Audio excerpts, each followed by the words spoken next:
And now for a proper introduction of our guest, we have another Stamps School alum who has also graced this stage before.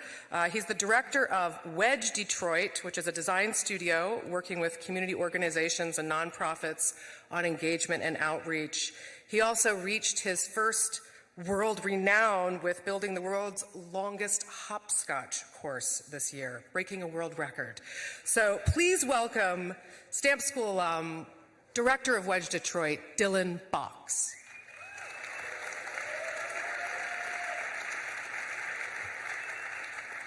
Hi, guys.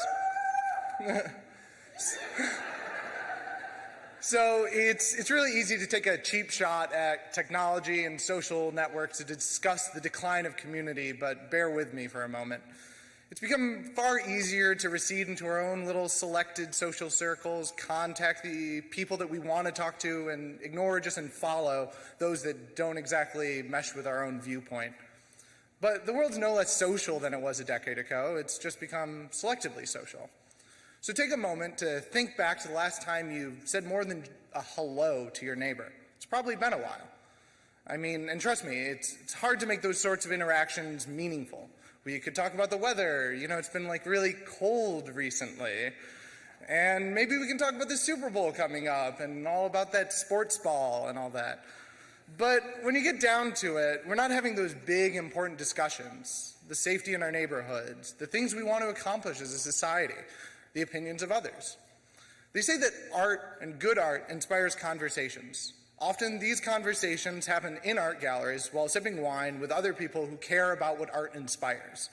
And all the while, our parks go unmaintained, local hardware stores, they board up their windows, and I sit at home watching Netflix and waiting for my Amazon order to come in. It's really easy to be apathetic and disconnected in our world today. So how can we do our part to create those meaningful interactions between neighbors and those strangers who live right around the door from us? Our speaker today has really done just that. She's created some of the most engaging and most successful installations of the past decade. Part urban planning, part street art, her work helped create action and dialogue. Her Before I Die murals have inspired over 400 different murals around the world, done in 60 countries. Her work has been exhibited in the Venice Biennale, the South Bank Center in London, the Ogden Museum of Southern Art, and the Smithsonian Cooper-Hewitt National Design Museum. She holds an impressive resume, a 2011 Senior TED Fellow, a former art director at the New York Times, design researcher at Nokia, a master's in urban planning at Columbia, and not to mention, she's also a graduate of the University of Michigan School of Art and Design and Architecture. Ooh. Her work is definitely something that is bringing art, conversation, and design to the masses, and doing so in a big way. I'm proud to introduce to you Candy Chang.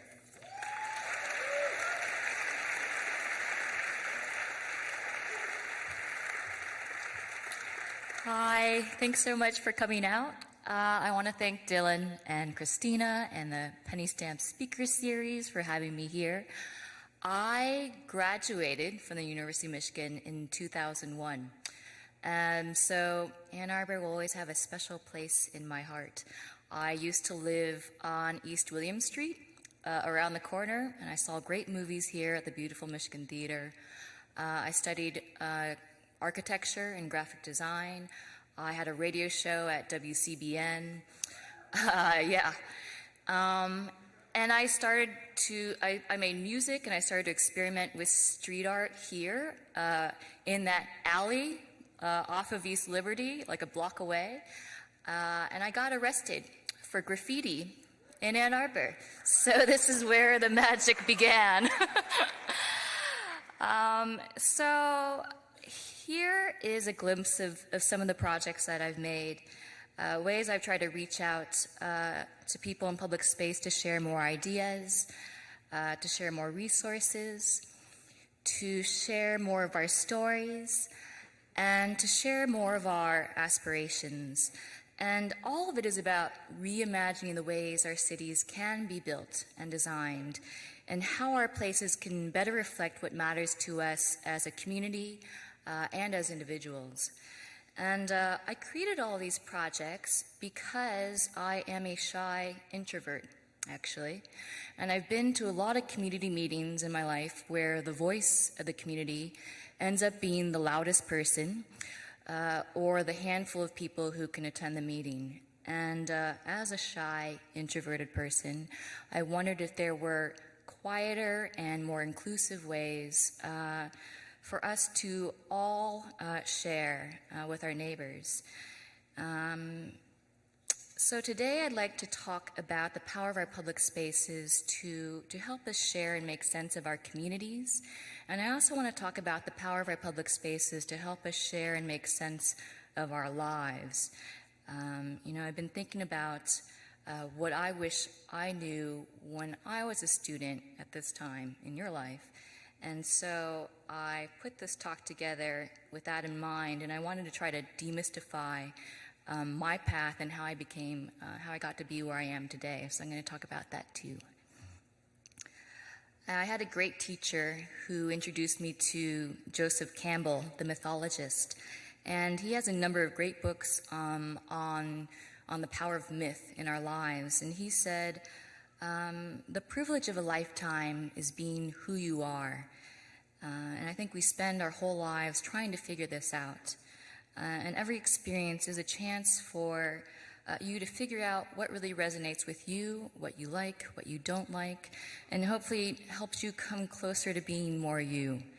And I remember being jealous when I was a student of people who felt really certain about their path. I felt jealous of, people who knew they were going to be a dancer since they were like 5, and they just ballerinaed the hell out of their lives, and they're like the best ballerina ever when they're 20. Because I felt like I liked a lot of different things, but I worried that if I tried a little bit of everything, that I'd just be mediocre at it all. But I couldn't choose, and I ended up having a really meandering path. I ran a record label, I ran a design house, I ran an online store, I worked at large companies, I worked with small community groups, I traveled a lot. And when I look back, I feel like I wouldn't do it differently, because I feel like each of those experiences gave me a much deeper perspective about life. And each of those experiences really taught me a little bit more about who I was and what felt right for me. So if you're worried about your path and where you're going, I'm here to tell you, don't worry. All you can do is say, what interests you today? How can you explore that a little more and see how that feels and go from there? So I was reading The Orchid Thief by Susan Orlean, which is a great book about America's flower-selling subculture. And on one page, she mentions this gardener from back in the day. And I thought he sounded so interesting that I Googled him to learn more. And then I was really fascinated by him. I thought it was a really good lesson about bigger things. So I want to start off by telling you the story about this guy who has inspired me. And I think it's a really good lesson about where good ideas come from. So consider this like a little mini bedtime story in slide format. This is a true story about a man named Joseph Paxton, who was a gardener in the 1800s and the first person in England to grow the giant water lily plant. Now, the giant water lily is the biggest flowering plant in the world and can grow up to 8 feet in diameter. And it has this special cross-ribbed structure that gives it a rigid form. And this made Joseph wonder how strong it really was. So he put his child on it, and it still floated. But he didn't stop there. He somehow found other people's children and loaded them onto the lily pad too, and discovered it could support a whopping 5 kids. So when he realized just how strong the lily pad was, he wondered, what if this structure could be applied to other things? And so he used the same structure of the lily pad to create experimental greenhouses. And then he made this, the Crystal Palace, which is this gigantic cast iron and glass building in London for the Great Exhibition of 1851. And more than 14 or 15,000 people came together in this space to celebrate the latest technology in the Industrial Revolution. So Joseph translated the structure of the giant water lily plant into this gigantic building. and he was knighted for his work. So I like this story a lot because I aspire to have the openness of mind where the strength of a leaf can lead you to reimagine the way we build our buildings. It's because he was curious and he tried things out and he kept an open mind. And because of that attitude, Joseph the gardener also became Joseph the architect, which makes me think about the idea of disciplines. We can make disciplines as small or as big as we like. Disciplines are just one way to categorize fields of study and interest. And there are many spaces between traditional disciplines, and no one says you can't go outside of the lines. So it seems only natural that we make our own disciplines out of the bits and pieces that we're interested in. That each and every one of us has a unique discipline that's made up of our life experiences, our personal interests, the sum of all the moments of our lives. And this continues to change as we grow and change. So I want to go way back and tell you a little more about where I came from. This is my dad and my mom. They're from Taiwan, and they immigrated to the U.S. And my dad became a doctor in Chicago, and then they moved to Pittsburgh, where I was born. And then we moved to the cornfields of Ohio, where we lived in a house with like 7 different kinds of green wallpaper. And my dad rocked a mustard cardigan every Thanksgiving. And I remember after dinner every night, I loved to draw. I like to draw, and I like to make nice covers for my book reports at school. My parents live in Florida now, and the last time I visited them, I found this box of old report covers I made in elementary school, and I thought they were so entertaining, so I took some photos of them. Here's a book report on The Lion, the Witch, and the Wardrobe, where you can open up the wardrobe and see the magical land behind. And here's a handsome cover on American Artists. And when you open it up, an artist with a full-on beret and mustache pops up. And when I was little, I wanted to be an artist. And I think that's one of the scariest things for a parent to hear. It doesn't scream stability. But once I proved to my parents that I could make a living being creative, they were completely supportive, and they've been supportive ever since. But it took some time. And when I started out here at UM, I was actually pre-med for my first semester. My dad was a doctor. He wanted me to be a doctor, have a stable life, understandably. And then I got a D+ in chemistry. It's not a D, mind you, it's a D+, so just a little bit better than totally crappy. And I think this convinced my parents that medical school was not the right fit for me. So I needed something more creative, and we kind of compromised on something kind of sciencey creative. So I studied architecture, and I loved the idea of designing spaces for people. But I'm also impatient, and I didn't like the idea that it took years and hundreds of people to make a final building. So I double majored and studied graphic design. And I loved having control as one person to make the final thing. And I think designers are really powerful people, actually. You have the power to present ideas, to get people's attention. And I never thought I'd go back to school after that. But a few years later, I studied urban planning at Columbia University. And while this looks like a simple and deliberate triad, it really wasn't. It was a meandering journey, and I'll tell you more about how I got there in a minute. So when I graduated from here, I moved to New York, and my friends and I started a design firm and record label. And I was a designer, and I made music, and I lived 4 blocks from this building, 11 Spring Street, when it was this giant hub for street art. And I think this made a big difference in how I perceived my part in public space.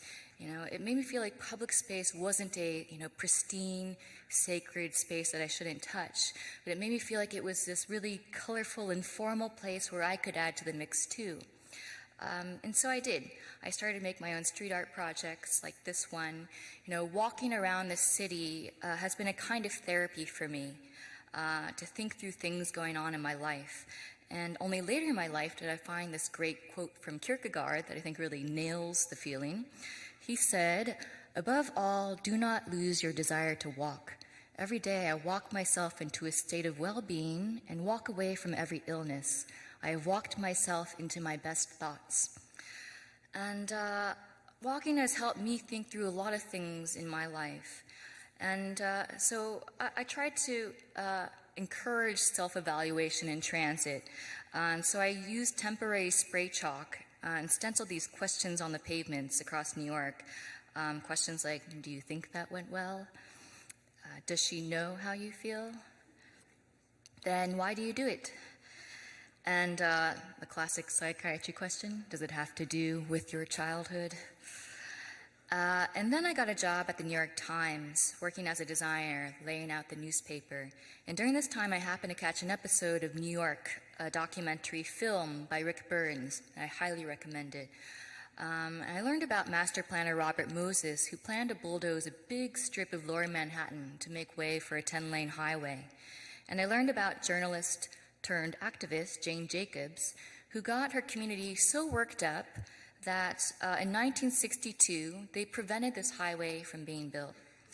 And it still blows my mind to think about how different New York would be today if that highway had happened. Because the slums that Moses was trying to clear out for this highway are now some of the greatest neighborhoods. It's Soho, the West Village, the East Village, Chinatown, the Lower East Side. All of those neighborhoods would have been gone if this highway happened. And it made me think about all the cities that could have been and all the cities that we have today, depending on who gets involved.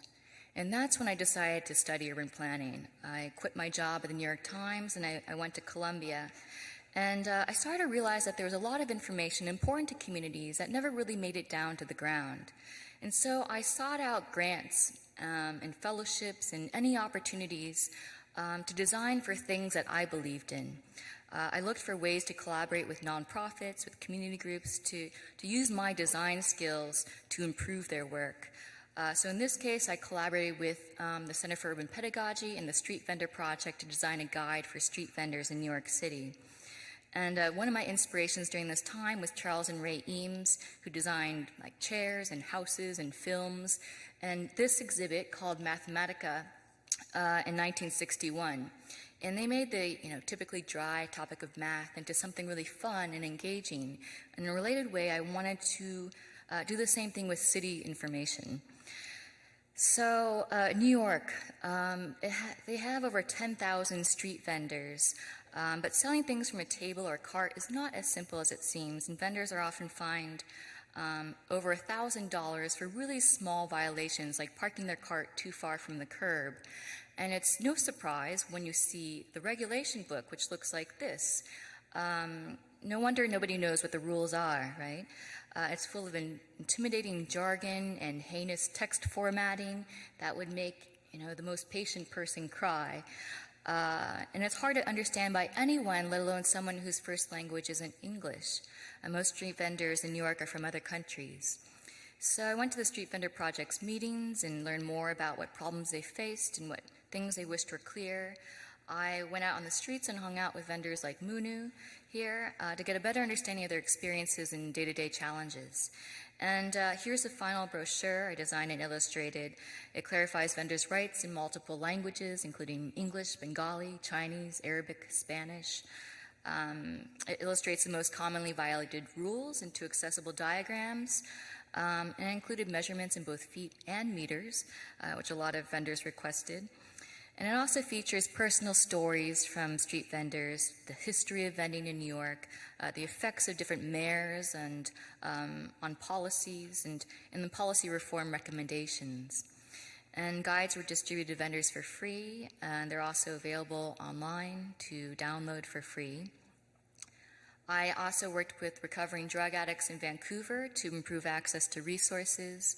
I worked with a nonprofit to make renters' rights more accessible through a set of flashcards. And I worked with a community group in Johannesburg to improve local information tools by installing these chalkboards in public space. And through these experiences, I learned the value of doing what you can with what you have. I learned the value of being scrappy. And I also started to see the universal limitations that residents have in sharing information with their whole community.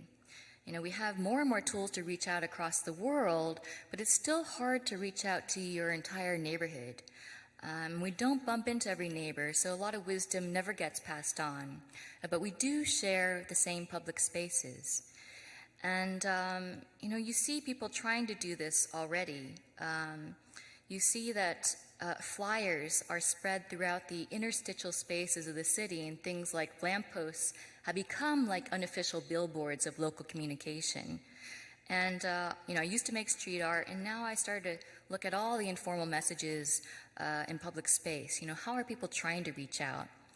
So I started to document flyers all across New York. I documented flyers in different neighborhoods and then compared them to online forums.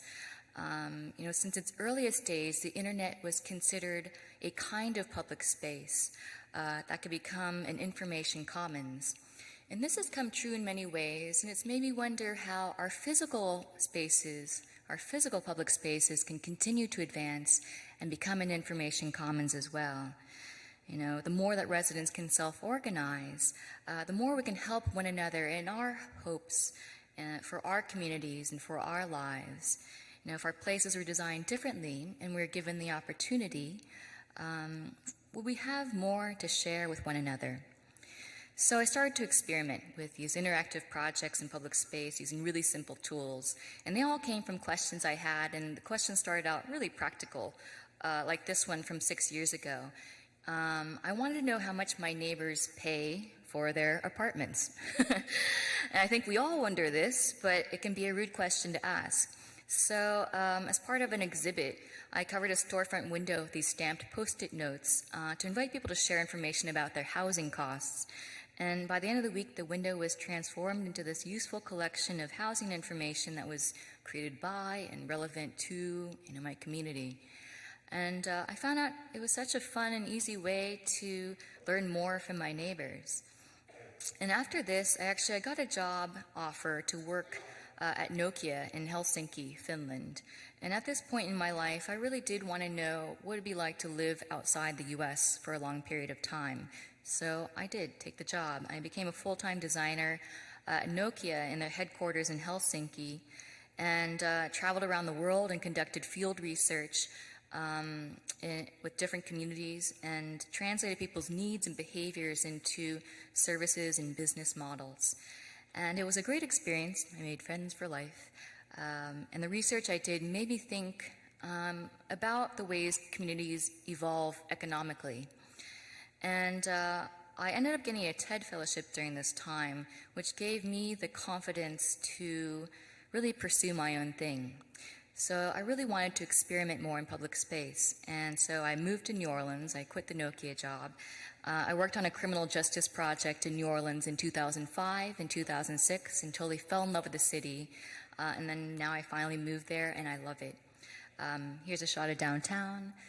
And here's a shot of the just east of the French Quarter. There's the Marigny and the Bywater where I live, and it's full of these colorful shotgun houses that are so damn cute. I want to pet them.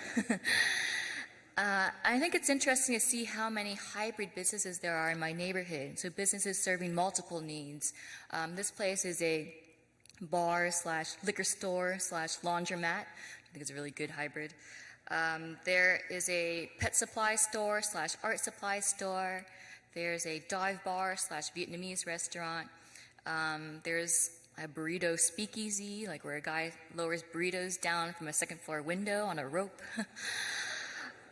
And there are also vacant storefronts. And I think many of us walk by, underutilized areas of our cities and have opinions that we would like to see in these spaces. But right now we have limited influence. And that made me wonder, well, what if we could easily say what we want, where we want it? Who knows a neighborhood better, a place better, than the people who live and work there? We know what details that'll help make it more complete and more comfortable. What do we really want? So I made these fill-in-the-blank stickers as a crude tool and experiment, a kind of love child of street art and urban planning. And they're made of vinyl, so they can be easily removed without damaging property. And I put boxes of free stickers in businesses around the city, in cafes and bars and churches, corner stores, bookstores. And, it said free stickers, fill out and put on abandoned buildings and beyond. And when you went to the website, I invited people to photograph them, tag them, post them on Flickr. So I did this at first, and I saw some people did tag their photos, and I heard about a lot of stickers, but for the most part, most of the stickers went MIA. I had no idea what happened to them. So I ended up tweaking the project. The project could have kind of dwindled at this point, but I tried to fix what wasn't working. So I started posting grids of these blank stickers on vacant buildings all across New Orleans, so I had control to document the responses. And I stuck a permanent marker next to them using poster putty, so anyone walking by could easily fill one out. And I designed it in the style of the "Hello, my name is" stickers, so hopefully more people would understand they were invited to write on them. And it's a fun play of a building trying to figure out its identity. So it was all a big experiment. I didn't know if anyone would respond. I'd start off posting a grid of 20, and then I'd go back a few days later to see if anyone responded and take pictures. And if there were many responses, I'd add more stickers so that some of these buildings in the end had over 100 stickers. And I was amazed to see the range of thoughtful responses, from a butcher shop to a community garden, a place for all to hang out and enjoy, to heaven. It's a fun, low-barrier tool to provide civic input on site. And the responses, they reflect some of the hopes and dreams and colorful imaginations across different neighborhoods. I started using cheap tools like this because I just tried to do what I could with what I had. And only later on did I realize that it had other benefits. It's accessible to everyone. It's anonymous, so you can open up in ways you might not have otherwise. And it doesn't put you on the spot. So it allows shyer people like me to share just as much as the loud ones. And the handwritten responses reveal a lot of personality that often gets lost with digital tools. So some people want better infrastructure, like roads properly paved, sidewalks repaired, and bike racks installed. And some people want better food options, like an affordable farmer's market, a Chinese restaurant, a donut/flower shop, another good hybrid idea, or an entire building covered in bacon. I really liked the range of responses from this project, from the functional to the poetic. Here's one of my favorites. I wish this was full of nymphomaniacs with PhDs. Sexy and smart. Now, some people dream of making it their own, like Kian and Kaylin's seafood place, my art gallery, my produce market and cafe. And some people dream of making it together. I love this one. Someone wrote, I wish this was a bakery. And someone else wrote, if you can get the financing, I will do the baking. That brings us to the larger question. What if we had better tools to come together to shape the development of our communities? What if we want the same thing? What if we could prove there was a strong enough customer base for a new business or service to open? So two of my friends, Dan and T. Parham, and I, we took this idea a few steps further. And with a grant from Tulane University and the Rockefeller Foundation, we started this tool called Neighborland. It's part online, part in public space, to help people come together over issues that they care about. And it's now available everywhere in the U.S., and it's free for people to share their thoughts. You can say what you want in your city. You can see what other people want and click Me Too, so that one neighbor who wants the ability to recycle glass in New Orleans can become 10, 20, 30, and beyond. And there's a page for each idea, so people who want the same thing can come together, share knowledge, resources, meeting times, updates, and beyond. And if you scroll down the page, when someone's shared information on a new local startup that's recycling glass, an organization shared information on their pilot program. So it's local knowledge around the issues in one easy place. People have turned ideas into reality, like a pop-up night market in New Orleans that's become a regular thing, improved bike signage, and petitions that have actually changed policy. And you can also use the tool to ask questions to gather feedback. So many community organizations have used the tool to ask questions like, what do you want on Broad Street? And then paired the online part with signs in public space to reach people who really care about that place. And larger institutions have also been using the tool, like San Francisco State University, and they're currently asking students in the community, what would make the university a better place? And they've received ideas and comments from, I think, over 700 people so far online. You can begin to see the most popular hopes, from discounted transit passes to a football team, to filtered water bottle stations, to a faculty and staff dining room. And they've paired the online question with signs in public space to make this process more accessible, more collaborative, more inclusive for all. And they'll be using this feedback to help inform their new strategic plan.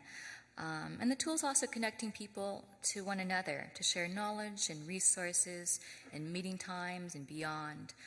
So now more community members can share wisdom with other community members. And now Dan has really been running the tool. And so if you know other organizations who might be interested in using it, just let us know. So my dad's mustard cardigan comes up again. I wanted to bring this up because it wasn't the only constant in my childhood. We also had this big white van. We had it for like 10 years while I was growing up, so we could take road trips. We took lots of road trips across the U.S. And being Asian, we also took lots of photographs of us and our extended family with our van. So here's us in front of the van, and next to the van, and inside of the van. We drove to the woods, and we drove to the mountains, but most of all, we drove to Disney World. Every summer, we would get in our big white van, pick up my cousins in Knoxville, and drive down to Orlando. And this became an integral part of my childhood. I've been thinking about this. And my favorite was Epcot Center, because it was full of rides and pavilions on these sweeping topics like energy and transportation and communication. And it reminded me of my place in the bigger picture. It gives me the same large perspective feeling that Carl Sagan does too. And if you haven't watched Cosmos by Carl Sagan, I highly recommend it. It's on Netflix. And this perspective and this optimism for humanity and all the possibilities, that feeling makes me feel most alive. And it played such a big part in my life that I actually have the original Epcot logo tattooed on my arm. And Epcot and my mom, I think, are my two biggest influences in my eternal optimism. As an adult, I've taken many more road trips across America, and they've been really a source of therapy for me, a way to step back and restore perspective. And we've driven until the pavement literally ends. We've driven where turtles get crosswalk signs. We've driven to the mountains where you can buy boiled roasted peanuts. I love that sign. And we've driven to the desert where you can buy liquor and ice cream from the same street vendor, fun for the whole family. And we've seen some beautiful public art in unexpected places. These were made by a guy named Jet Sonorama, who takes photos of locals on the Navajo reservations and wheat pastes these images on buildings all across Arizona and New Mexico. And here's a ghost town right off of Route 66 called Two Guns. That died after the interstate was built, and now it's become really a town of graffiti. And, on these drives, I started to see the kind of sweeping carnage of the U.S., cities that grew and shrank because of ports, and then trains, and then roads, and then highways. and booms and busts of gold and oil. And now we have a lot of abandoned buildings, and they become such a common sight that they often slip quietly into the backdrop of our cities like an accepted part of our landscape. And that's what happened to this building in Fairbanks. It was once an apartment complex during the height of the oil boom. Then it became a hotel, and then it's been abandoned for over a decade. And the Alaska Design Forum commissioned me to do something with this building. And this made me think, how can we learn more about the stories behind this building, and how can it, better fulfill our needs and dreams today? So with help from new friends, I painted a giant 4-story sign that says, "Looking for love again," so we could hang it on the side of the building. And to do that, we put headlamps on and went deep inside, where you can still see remnants of hotel furniture in a lot of the rooms. And it's some serious ruin porn. It's been sitting like this for 10 years. There's moss growing out of the carpets. Here's the hotel kitchen. And here's what used to be a bar and restaurant on the top floor. And after checking out the structure and figuring out the best way to attach the sign to the building, we brought it up to the roof and drilled it into the parapet and hung it over the side to turn this vacant concrete high-rise into, an emotional beacon, pleading for love and inviting people to come in for a closer look. So at the base of the building, I installed 2 large chalkboards at the corner. One says, "My memories of the Polaris building," and the other says, "My hopes for the Polaris building," so anyone can share their stories and ideas. And the chalkboards filled up quickly and became a really great glimpse into the history of the place. People shared memories of good times and great views from the tiki bar on the top floor. And for others, especially the younger generation, this building has only ever been this creepy, abandoned place full of ghost stories. And the chalkboard of hopes filled up even quicker, and ideas ranged from a ninja training center to a grocery store, to a gigantic mushroom farm, to a climbing gym. And even with this space, recurring themes already emerged, like the desire for fresh produce in the downtown area, an Indian restaurant, and modern apartments. And I also made a simple 1-page site where residents and former residents have shared really touching stories about what the street was like years ago and what it can be like again. So the feedback from this project is being used by the Downtown Development Association and the developer to inform next steps, and the process is ongoing. And if I could change anything about this project, I would have saved some of the budget for more of the aftermath. City planning is such a long-term process, and I feel like if I could do it again, I would install signs at the ground level to keep people posted on the progress and what's going on with the building today. It's still being discussed.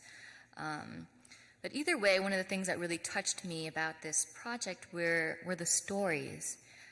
People shared stories of childhood games and first loves and celebrations and all these ways that this building has played a meaningful part in their lives. And I feel like this is what our cities are made of. Our memories and hopes and fears and stories. But a lot of this stuff really happens only behind closed doors. And I feel like there's a lot more we can learn from the people around us if we're given the opportunity. Our emotional struggles can bring us together just as much as our practical desires to improve our neighborhood. There's a lot more meaning we could share if given a way to do it. So I continued to experiment on abandoned buildings, but my questions became a lot more personal after I lost someone that I loved. She was a mother to me for 15 years. She lived in Detroit. That's how I met her. And I went through a long period of grief and depression. Her death was really sudden and unexpected. And it changed my life forever. It has become a landmark moment in my life. And after a while, with time, I felt gratitude for the time that we had together. And then I found a kind of clarity by thinking about death so much. But I struggled to maintain this perspective. I think it's really easy to get caught up in the little things day to day and forget what really matters to you. So I wanted a daily reminder, and I wanted to know what was important to the people around me. So after getting permission from the property owner and then my neighbors, my neighborhood association, city officials, I made this homemade stencil that said, "Before I die, I want to." And with help from old and new friends, I painted the side of this crumbling house with chalkboard paint and stenciled it with this prompt so anyone walking by could reflect on their lives and share their personal aspirations in public space. Now, again, it was all an experiment, and I didn't know what to expect, but I thought since it was cheap to make, it was no big deal if it didn't work out. You know, I didn't know if anybody would respond or if it would get tagged over the very next day. So I was really blown away then when I saw this the next day. The wall was completely filled out, and it kept growing. And people's responses made me laugh, and some made me cry. And they consoled me during some of my toughest times. And I understood my neighbors in new and enlightening ways. And I saw that I'm not alone as I'm trying to make sense of my life. So neighbors introduced themselves in front of the wall while reading through the day's responses. And people who ordinarily had little to do with one another began taking care of it. And the grandmother who lived across the street said, "People are around all the time. The block is safer now." Now, the wall in New Orleans was up for about 7 or 8 months in 2011, and it ended for the happiest of reasons. A new owner bought the property, and the house became a home again. But that wasn't the end of the project. I posted a few photos online, and it just spread. And seemingly overnight, my inbox kind of exploded with messages from people around the world who wanted to make a wall with their community. So I made a website and posted free resources online, how to make your own wall. And now, 3 years later, there are over 450 walls that are made by people, passionate people who have spearheaded their own walls. There are over 450 walls in over 60 countries, stenciled in 30 languages. And it has been one of the greatest experiences of my life to see this little experiment on this abandoned house in my neighborhood turn into this global project. So I want to show a few pictures of some of these walls around the world and some things that people have written on them. Before I die, I want to organize 1,000 exhibitions. Before I die, I want to become a real businesswoman. Before I die, I want to be accepted by my parents. Before I die, I want to be a stripper and a nun at the same time. Before I die, I want to master the trumpet. Before I die, I want to see where my grandma grew up. Before I die, I want to hold her one more time. Before I die, I want to stop being afraid. These public yet anonymous walls are a kind of honest mess of the longing and pain and joy and insecurity and gratitude and fear and wonder that you find in every community. Everyone is going through challenges in their life, and I think there's great comfort in knowing that you're not alone. But it's easy to forget this because we rarely venture beyond small talk with strangers. And while the barriers remain, it's easy to forget the humanity in the people around us and be impersonal and even adversarial. Over time I realized that the anonymity and open prompts in this project, they offer a really gentle first step towards honesty and vulnerability in public, which can lead to trust and understanding. And I think these are essential elements to make a more empathetic city, to make a more compassionate city, which can not only help us make better places, but they can help us become our best selves. Death is something that we're often discouraged to talk about or even think about. Don't go there, it's too sad, you don't need to think about it until you're older. Well, none of us know how much time we have left. And I think it's easy to postpone our deepest needs. It's easy to take the people we love for granted. I think it's far too easy to neglect our relationship with ourselves. And in our age of increasing distractions, I think it's more important than ever to remember that life is brief and tender, and regularly contemplating death, as Stoics and other philosophers encourage, is a really powerful tool to restore perspective and remember what makes your life meaningful to you.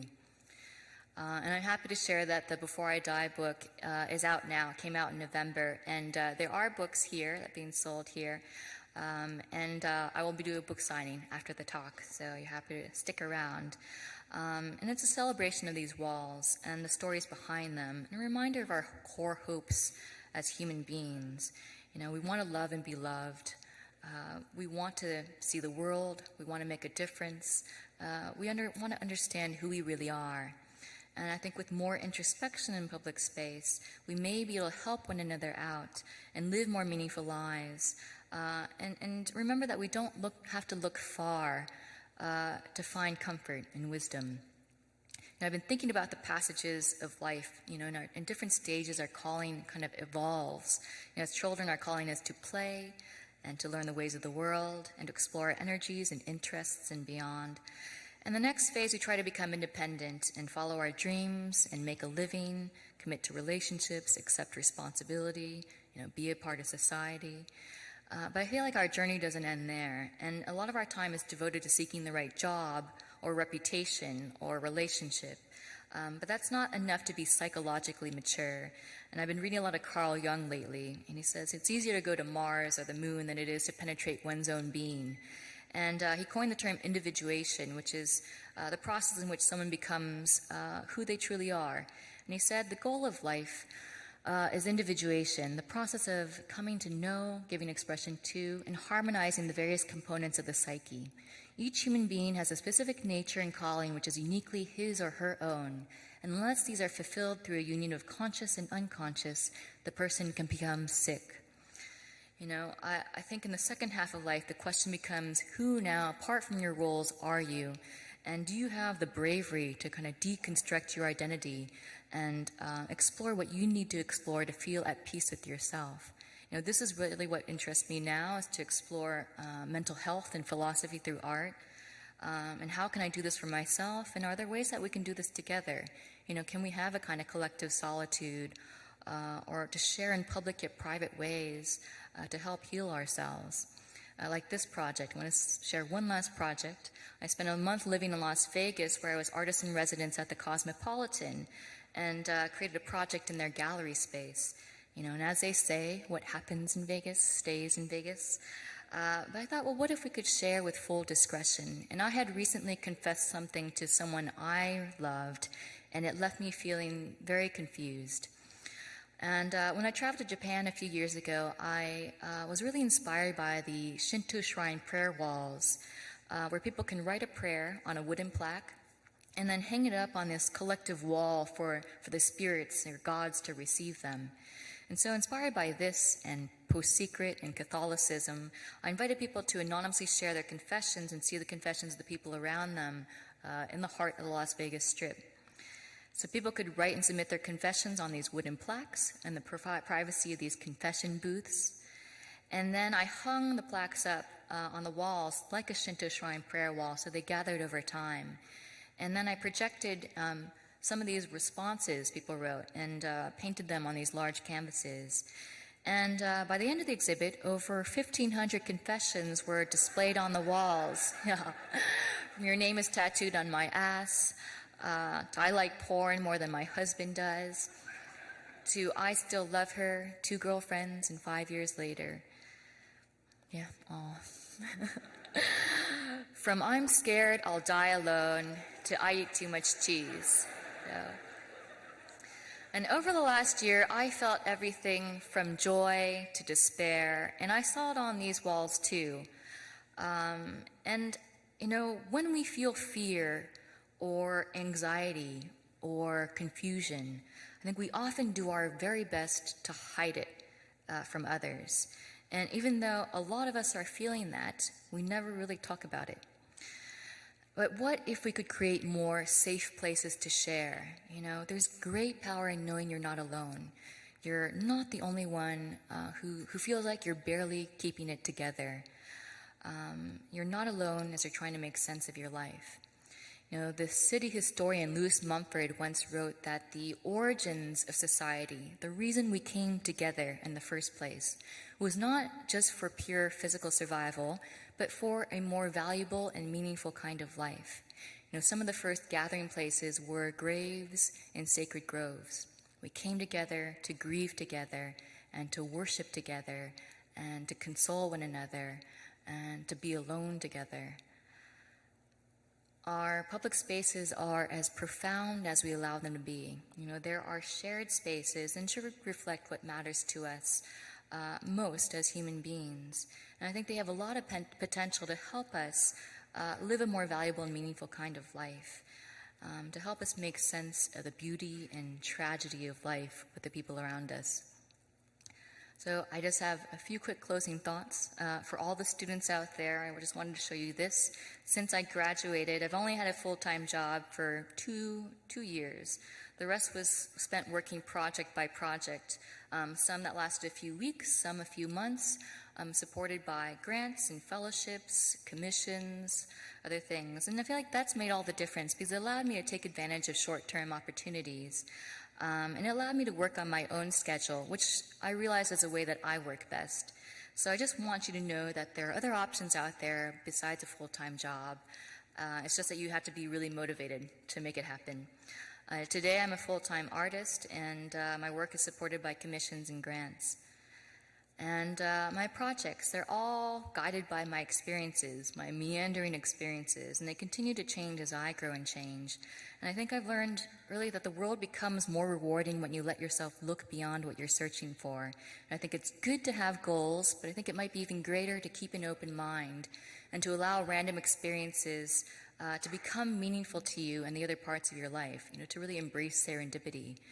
I feel like the meaning of life is really the meaning that we make of it, and every experience is a chance to, you know, change your perspective and affect you if you want it to affect you and really consume your heart in different ways. And remember Joseph Paxton, gardener and architect. Now, I think his story is so compelling because it shows how creative we can all be if we approach our life and work with the right attitude. Because he didn't have some unattainable flash of genius. It was simply that he was curious, and he tried things out, and he kept an open mind. And that led him to do great things, and that's something that we can all do. So you can learn more about my projects and keep in touch in these ways. I did bring free Before I Die bookmarks and Neighborland stickers. They're out on the table out there in the lobby somewhere. And after this, I'm going to be in the screening room for a little Q&A, and then I'll sign books after that. So thank you so much for coming out.